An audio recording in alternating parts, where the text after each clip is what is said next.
Dan tunggu video berikutnya ya, nanti sekitar 5 hari.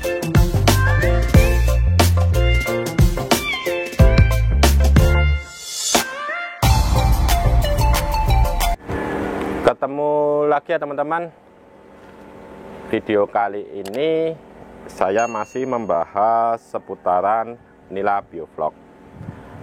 Dan yang akan saya bahas itu lanjutan dari video yang sebelumnya.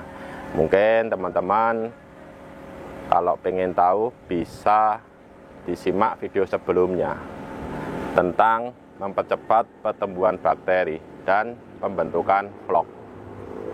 Oke ya, langsung saja saya bahas lanjutan videonya. Di kolam biovlog yang saya miliki ini ya teman-teman, itu sudah berjalan sekitar 6 hari. Dan itu bisa dilihat busanya sudah mulai terlihat sejak saya memasukkan air biovlog dan aplikasi bahan. Saya juga akan melakukan pengecekan tentang air kolam yang ada ini atau kolam biovlog ini ya teman-teman. Itu seperti warna airnya gimana, pH airnya berapa, vlognya ada berapa, dan pola makan ikannya bagus atau tidak. Itu yang akan saya lakukan ya teman-teman. Jadi kalau setelah melakukan pemindahan air biovlog, tetap dilakukan namanya pengecekan. Kenapa itu perlu dilakukan? Untuk mengetahui berhasil tidaknya pertumbuhan bakteri dan pembentukan vlog. Jangan asal dipindah air biovlognya tanpa adanya penanganan lanjutan. Bisa-bisa menjadi gagal biovlognya. Oke ya, langsung saja untuk pengecekannya. Yang pertama, saya cek vlognya dulu, itu nanti ada berapa. Dan ini saya lakukan pengecekan dulu. Seperti biasa, alat ini namanya InHovCon dan diambil sekitar 1 liter. Nanti ditaruh saja supaya bisa berdiri gini sekitar kurang lebih 30 menit.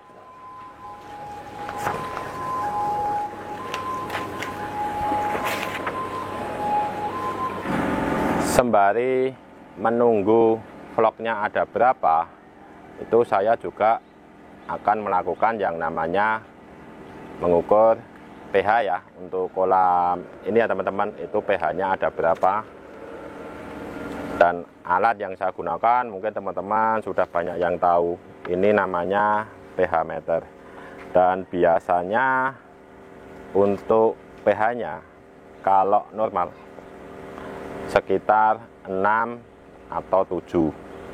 Ini nanti awal-awal itu biasanya diangkat tinggi dulu, nanti turun perlahan-lahan. Dan biasanya itu sekitar 5 detik, angka tidak berubah. Itu bisa dikatakan nilainya atau nilai pH-nya ya teman-teman.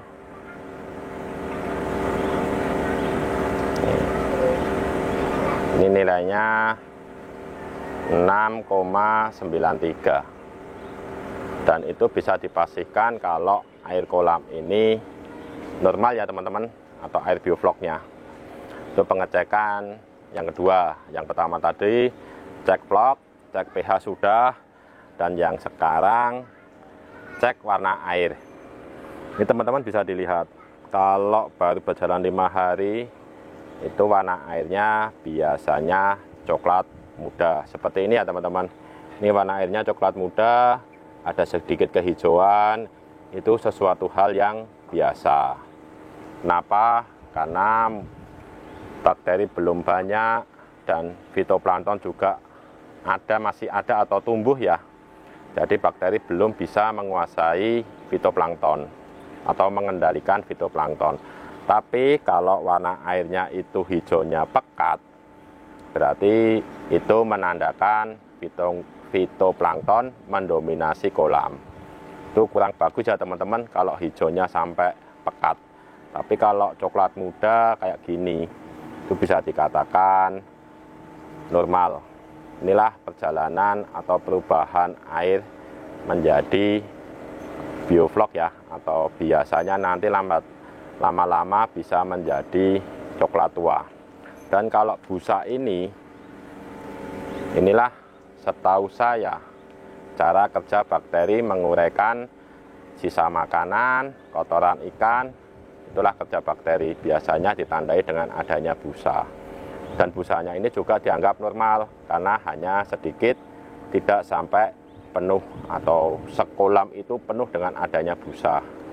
Ini bisa dilihat ya teman-teman, busanya hanya sedikit. Itulah cara saya pengecekan kolam biofloknya. Langkah selanjutnya itu mengetahui nafsu makan ikan. Ikan nilainya itu nafsu makannya bagus atau tidak bisa diketahui dengan cara memberikan makan. Kalau nafsu makannya bagus, berarti biofloknya bisa dikatakan. Tapi kalau nafsu makannya kurang bagus, berarti itu juga menandakan kalau air biofloknya mungkin sedikit bermasalah, karena kan nafsu ikan juga kurang bagus. Dan yang terakhir ya teman-teman, untuk kepadatan tebar ikan atau jumlah ikannya dalam satu kolam ya, seperti ini ada 5 kubik, saya gunakan itu 1 kubik 100 ekor. Kenapa saya hanya gunakan 100 ekor? Semakin padat ikannya nanti mempengaruhi pertumbuhan ikan. Kalau ikan semakin besar seiring waktu, semakin banyak makannya, pertumbuhannya semakin meningkat, itu nanti mempengaruhi pertumbuhan ikan ya. Jadi laju pertumbuhan ikan itu juga nanti terhambat. Itu ya teman-teman, langkah-langkah pengecekan air bioflok setelah dilakukan penambahan air bioflok yang di kolam lainnya. Itu yang saya lakukan. Oh ya teman-teman, saya lupa untuk vlognya. Seharusnya vlognya itu kalau normal itu sekitar minimal 10 mili.